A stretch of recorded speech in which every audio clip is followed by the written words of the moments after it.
అనుదిన నిత్య జీవపు మాటలు. దేవుని నామానికి మహిమ కలుగునుగాక. దేవుని వాక్యాన్ని చదువుకుందాము. యెహోవా మందిరమునకు వెళుదుమని జనులు నాతో అనినప్పుడు నేను సంతోషించి తిని. కీర్తనల గ్రంథము 122వ అధ్యాయము 1వ వచనం. దావీదు ఎల్లప్పుడూ దేవుని మందిరానికి వెళ్ళి ఆయనను ఆరాధించేవాడు. అంత మాత్రమే కాదు, అనేక మందిని తనతో కూడా దేవుని మందిరమునకు నడిపించేవాడు. అందుకనే దేవుని మందిరమునకు వెళుదుమని ఎవరైనా చెప్పినప్పుడు ఎంతో సంతోషించేవాడు. దావీదు వలె మనము కూడా ప్రతి ఆదివారము దేవుని మందిరానికి వెళ్ళి ఆయనను ఆరాధించాలి. కుటుంబం అంతటితో కలిసి దేవుని ఆరాధించాలి.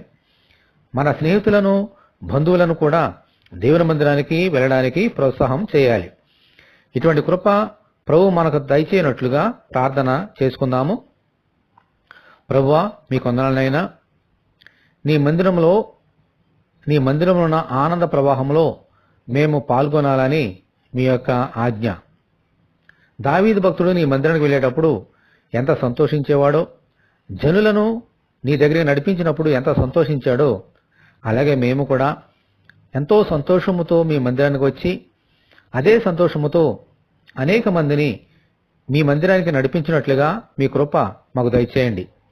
అలాగున ఈ వాక్యం వింటున్న నీ బిడ్డలందరినీ కూడా ఆశీర్వదించమని మా ప్రార్థన ఆలకించిన దేవా నీ కొందనాన్ని తెలుస్తూ యేసు అతి పరిశుద్ధమైన నామములో ప్రార్థన చేయుచున్నాము తండ్రి. ఆమెన్. ప్రభు కృప మనకు తోడేండును గాక. ఆమెన్. పరిశుద్ధ దేవుని మందిరం.